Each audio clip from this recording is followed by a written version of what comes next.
So just a quick introduction to TransiT. It's a 5-year project. It's funded by EPSRC, so the Research Council.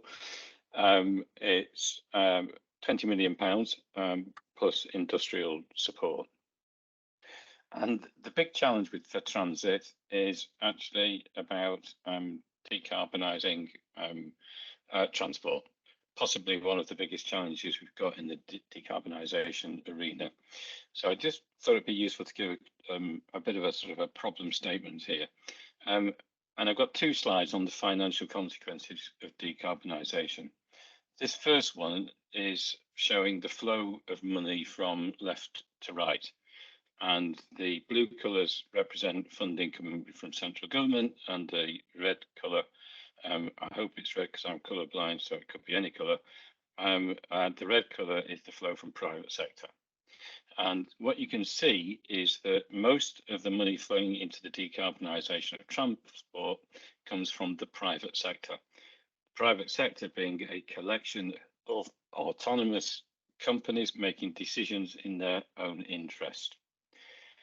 The second thing you can get from this slide is that the amount of money we're currently spending on decarbonisation is about £170 billion globally. That will grow significantly because we're just at the beginning of this journey. And that £170 billion represents 2 things. To the incumbents in the sector, the transport operators and the transport providers, that's an additional cost. To the people providing the new services, it's a global emerging market. Okay? So the trick as a country is really, because everybody in the world is going to have to decarbonise their transport system, the trick in the country is to make sure that we are providing the solution for decarbonising transport, as well as doing the activity of decarbonisation. And that way you grow the economy as opposed to be pumping money into other countries for their solutions. The next slide is really about the consequences of time. And on this slide, there's 2 panels, and the pinkish band is telling you about inflation, and the bluish band is telling you about GDP. So in both cases, GDP decreases and inflation increases, and that's because we're spending money that we didn't need to previously spend, and we're not spending it on productivity. The left-hand panel, tells you the story of what happens if we've got a credible policy of decarbonisation now. The right-hand panel assumes a 4-year delay. So what you can see is if you delay action, then inflation increases and GDP decreases significantly. And that's because we've got a fixed window of opportunity here. We've got about 5 years to work out what the decarbonised transport system looks like. That's not long, given that the asset life in transport is between 7 and 15 years. Okay, so this is a real big challenge. So we did a bit of work. So we're 6 months into the project, and the first 6 months was about consultation. And the thing that seems to be stopping people decarbonising is uncertainty. So risk and uncertainty is the biggest factor. There's then other considerations, such as access to data. So the data would remove uncertainty, and if we could use that data to model future scenarios, that would further reduce uncertainty and reduce risk of investment. And then there's a whole big piece around human behaviour, and I can leave the rest of this slide hanging there, but these were the big takeaways. So human behaviour, data, and risk and uncertainty need to be addressed if we're going to achieve this in 5 years. So we're now at the point where we are getting ready for phase 2 of TransiT. Phase 2 is where we actually start doing the work. And our vision here is that we are dealing with a complex adaptive system, the whole transport system. We're not talking about optimizing an asset, we're talking about optimizing the whole system. and that system comprises of maritime, aviation, rail, and road. So these all come together, they all rely on the same infrastructure. Every single person in the country touches transport at least once a day. So this is really significant stuff. So our vision is for a federated system of digital twins that can reflect the whole system, and we are trying to optimize the whole system. Okay, and that is a new paradigm. So that moves us from closed loop specific asset optimization into an open loop system where we have resources coming in and moving around the problem space, and that is significantly more difficult. Okay, and it poses the question of what happens when benefits are realized in the whole system at the expense of an individual actor. So somebody may be asked to be less efficient in order to benefit the whole system. That's a big ask for organizations who are profit orientated. So how do we manage that becomes the challenge. And we are one of 3 core projects in this space. So there's TransiT, which is looking at the decarbonisation of transport.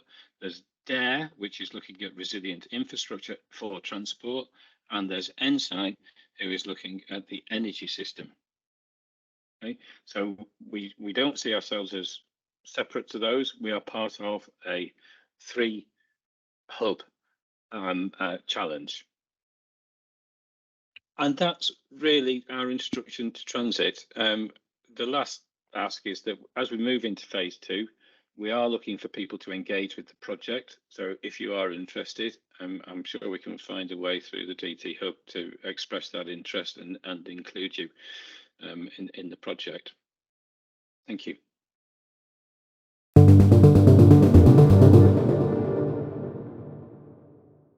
Our next question, Philip, for yourself is, could you say a bit more about the ontologies you will be researching?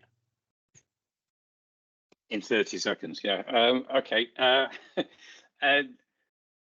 So not a lot to say other than there is a whole work package over the 5 years looking at ontologies, and the challenge that we've got here is that we will develop ontologies for individual modes. So we've got road, rail, aviation and maritime.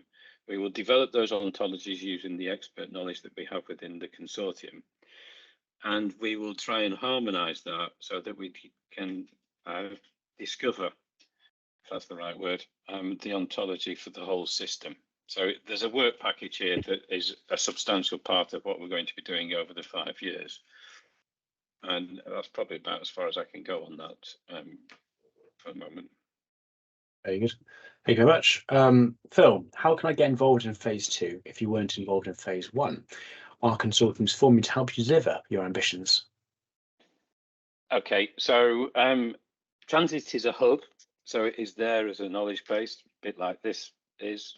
So it's always possible to get engaged, and that won't be a problem. We've organised the funding at the moment. It's still being developed, so there will be a reserve fund for projects that emerge over the first 3 years. So there is, even if you haven't got a project that is funded at the moment, there will be further funding that will emerge later on. So I would just say drop us a line, go to the website, find us on social media, engage with us, and we'll find a way of including you. Next question is actually for me to answer. Wow. I take it that the transport and water initiatives again interface the overall cyber physical infrastructure with the digital spine under DCIT, coupling digital twins. So to give a bit of context of this digital spine is led by DESNZ, the government department that was BEIS, which is looking at the energy sector data sharing infrastructure, and transport and water and many other sectors like the National Digital Twin Programme are all looking at different parts of the social and economic landscape of connected digital twins. They're all connecting because all part of a connected digital twin ecosystem. And one of the programs that's helping to bring that together is the National Cyber Physical Infrastructure project that is being run by Digital Catapult, AMRC, and Connected Places Catapult, or the Digital Twin Hub, joining all these threads together so that each of these initiatives are interfacing and connecting in the best ways possible. But yes, they're all part of the same data sharing and connected digital twin agenda, just each sector helping to sort their own selves out first, hopefully all rolling up to a connected planetary digital twin at some point in some distant future. Very good. So our next question, Philip, is myself, is what will TransiT deliver to address these issues? Are you working with local authorities and the Department for Transport? So a very short answer is yes. We have engaged local authorities, and we are in monthly discussions with DFT. So what will it deliver? Our vision is that we will ultimately end up with a federated system of digital twins that is scalable, that will help us design the future transport system, because the future transport system will use new energy sources and new technologies. And with those new energy sources and technologies comes new infrastructure and new constraints about how we operate the transport system. So the first thing is we've got to design the future transport system. The second thing that we have to do is the transition to that decarbonised transport system will be expensive, and therefore we try to minimise the cost of that transition. And then the third thing that we do is that once the new technologies and infrastructure is deployed, is we optimise the operation to give a better experience to the people who are using the transport, and also people who are moving goods and freight around on that infrastructure.